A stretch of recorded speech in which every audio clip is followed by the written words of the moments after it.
ನಮಸ್ಕಾರ ವಿಶೇಷ ಕಾರ್ಯಕ್ರಮಕ್ಕೆ ಸ್ವಾಗತ ನಾನು ಪೂರ್ಣಿಮಾ ನೋಡಿ ಬೆಂಗಳೂರಲ್ಲಿ ಈ ಗುಂಡಿ ಸಮಸ್ಯೆ ಇದೆಯಲ್ಲ ಇದಕ್ಕೆ ಮುಕ್ತಿ ಹಾಡೋದಕ್ಕೆ ಸಾಧ್ಯ ಆಗದೇ ಇಲ್ಲ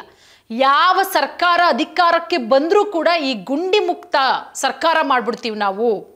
ಈ ಗುಂಡಿ ಮುಕ್ತ ಕರ್ನಾಟಕ ಮಾಡ್ಬಿಡ್ತೀವಿ ಈ ಗುಂಡಿ ಮುಕ್ತ ಬೆಂಗಳೂರು ಮಾಡ್ಬಿಡ್ತೀವಿ ಅಂತ ಹೇಳ್ತಾರೆ ಅದು ಬಿಜೆಪಿ ಬರಲಿ ಕಾಂಗ್ರೆಸ್ ಬರಲಿ ಯಾವುದೇ ಪಕ್ಷ ಬರಲಿ ಶಪಥ ಮಾಡ್ಬಿಡ್ತೀವಿ ನಾವು ಬೆಂಗಳೂರಲ್ಲಿ ಒಂದು ಗುಂಡಿನೂ ಇಲ್ಲ ಎಲ್ಲಿ ಸ್ವಾಮಿ ಬನ್ನಿ ತೋರಿಸ್ತೀನಿ ನಮ್ಮ ಏರಿಯಾದಲ್ಲಿ ಎಷ್ಟು ಗುಂಡಿಗಳಿದೆ ಅಂತ ಹೇಳಿ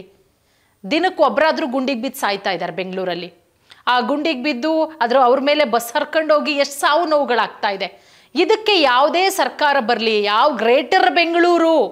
ಯಾವುದು ಮಾಡಿದ್ರೂ ಕೂಡ ಈ ಗುಂಡಿ ಬೆಂಗಳೂರಿಂದ ತಪ್ಪಿಸೋದಕ್ಕೆ ಆಗ್ತಾನೇ ಇಲ್ಲ ನೋಡಿ ಈಗ ರಸ್ತೆ ಗುಂಡಿಗೆ ಬೇಸತ್ತಂತಹ ಕಂಪನಿಗೆ ಆಂಧ್ರ ಆಹ್ವಾನ ಕೊಟ್ಟಿರೋದು ಬನ್ನಿ ಇಲ್ಲಿ ಕಂಪ್ನಿ ಮಾಡಿ ಅಂತ ಹೇಳಿ ನೋಡಿ ಎಂಥ ಪರಿಸ್ಥಿತಿ ಬಂದಿದೆ ಅದಕ್ಕೆ ಡಿ ಕೆ ಶಿವಕುಮಾರ್ ಅವರು ಕೂಡ ರಿಯಾಕ್ಷನ್ ಮಾಡಿದ್ದಾರೆ ಆಂಧ್ರದವರು ಆಹ್ವಾನ ಕೊಟ್ಟಿರೋದಕ್ಕೆ ಇಲ್ಲ ನಾವು ಗುಂಡಿ ಮುಚ್ತೀವಿ ಸರಿಪಡಿಸ್ತೀವಿ ಎಲ್ಲೂ ಹೋಗೋದು ಬೇಡ ಗುಂಡಿ ಮುಚ್ಚುವಂತಹ ಕಾರ್ಯ ಈಗ ಆಲ್ರೆಡಿ ಶುರುವಾಗಿದೆ ನವೆಂಬರ್ ವೇಳೆಗೆ ಗುಂಡಿ ಮುಕ್ತಗೊಳಿಸೋದಾಗಿ ಭರವಸೆ ಕೊಟ್ಟಿದ್ದಾರಂತೆ ಈ ಭರವಸೆಗಳು ಈ ಆಶ್ವಾಸನೆಗಳನ್ನು ರಾಜಕೀಯ ನಾಯಕರು ಕೊಡೋದು ಅದು ಸಾಮಾನ್ಯ ಇದೇ DCM ಡಿ ಕೆ ಶಿವಕುಮಾರ್ ಅವರು ಗ್ರೇಟರ್ ಬೆಂಗಳೂರು ನಾನು ಫಾರಿನ್ ರಸ್ತೆಗಳಾಗಿ ಮಾಡ್ಬಿಡ್ತೀನಿ ಅಂತ ಹೇಳಿದ್ರು ಎಲ್ಲಿ ಸ್ವಾಮಿ ಎಲ್ಲ ರಸ್ತೆಗಳು ಅಗದು ಹೆಂಗಾಗಿದೆ ಅಂತ ಹೇಳಿದ್ರೆ ಜನ ಗಾಡಿ ನಿಲ್ಲಿಸಿ ನಡ್ಕೊಂಡು ಮನೆಗೆ ಹೋಗ್ತಾ ಇದ್ದಾರೆ ಮಳೆ ಬಂದ್ರಂತೂ ಕೇಳೋದೇ ಬೇಡ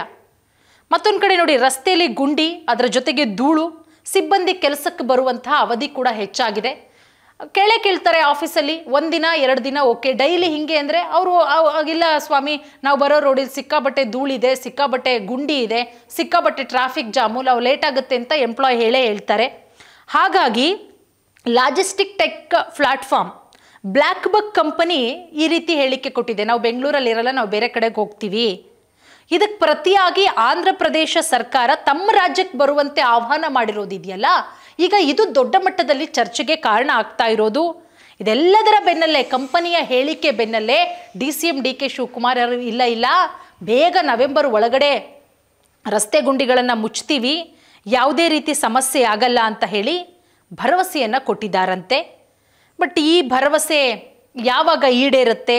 ಏನು ನೋಡಿ ಆಂಧ್ರ ಪ್ರದೇಶ ಸಚಿವ ಆಹ್ವಾನ ಕೊಟ್ಟಿರೋದು ಬ್ಲ್ಯಾಕ್ ಬಕ್ ಈ ಅಭಿಪ್ರಾಯ ವ್ಯಕ್ತಪಡಿಸಿದ ಬೆನ್ನಲ್ಲೇ ಆಂಧ್ರ ಪ್ರದೇಶದ ಸಚಿವ ಲೋಕೇಶ್ ನಾರಾ ತಮ್ಮ ಎಕ್ಸ್ ಖಾತೆಯಲ್ಲಿ ಯಬಾಜಿಯವರ ಟ್ವೀಟನ್ನು ಮರು ಟ್ವೀಟ್ ಮಾಡಿ ಕಂಪನಿಯನ್ನು ಆಂಧ್ರ ಪ್ರದೇಶದ ವೈಜಾಗ್ಗೆ ಸ್ಥಳಾಂತರಿಸಬಹುದು ನಮ್ಮ ನಗರವು ಭಾರತದ ಟಾಪ್ 5 ನಗರಗಳಲ್ಲಿ ಒಂದಾಗಿದೆ ಅತ್ಯುತ್ತಮ ಮೂಲ ಸೌಕರ್ಯವನ್ನು ನಿರ್ಮಿಸಿದ್ದೇವೆ ಮಹಿಳೆಯರಿಗೆ ಸುರಕ್ಷಿತ ನಗರ ಅಂತ ಹೇಳಿ ರ್ಯಾಂಕಿಂಗ್ ಕೂಡ ಪಡ್ಕೊಂಡಿದ್ದೀವಿ ಆಸಕ್ತಿ ಇದ್ದರೆ ದಯವಿಟ್ಟು ಮೆಸೇಜ್ ಮಾಡಿ ಅಂತ ಹೇಳಿ ಪೋಸ್ಟ್ ಮಾಡಿರೋದು ಖಂಡಿತ ಇದು ಒಂದು ರೀತಿಯಲ್ಲಿ ಅವಮಾನ ಅಂತಲೇ ಹೇಳಬಹುದು ಉದ್ಯಮಿಗಳಿಗೆ ಅಗತ್ಯವಾದಂತಹ ಮೂಲಭೂತ ಸೌಕರ್ಯಗಳನ್ನು ಒದಗಿಸಲಾಗುತ್ತೆ ಬನ್ನಿ ಅಂತ ಸೊ ಹಾಗಾಗಿ ಆದಷ್ಟು ಬೇಗ ಗುಂಡಿ ಮುಕ್ತ ಬೆಂಗಳೂರು ಮಾಡಲಿಲ್ಲ ಅಂತ ಹೇಳಿದ್ರೆ ಬರೀ ಇದೊಂದೇ ಕಂಪ್ನಿ ಅಲ್ಲ ಎಲ್ಲ ಕಂಪ್ನಿಗಳು ಬೇರೆ ಕಡೆಗೆ ಹೋಗುತ್ತೆ ಬೇರೆ ರಾಜ್ಯದವರು ಅದನ್ನು ಅಡ್ವಾಂಟೇಜಸ್ ಆಗಿ ತೆಗೆದುಕೊಳ್ಳೋದ್ರಲ್ಲಿ ಯಾವುದೇ ರೀತಿಯ ಡೌಟ್ ಇಲ್ಲ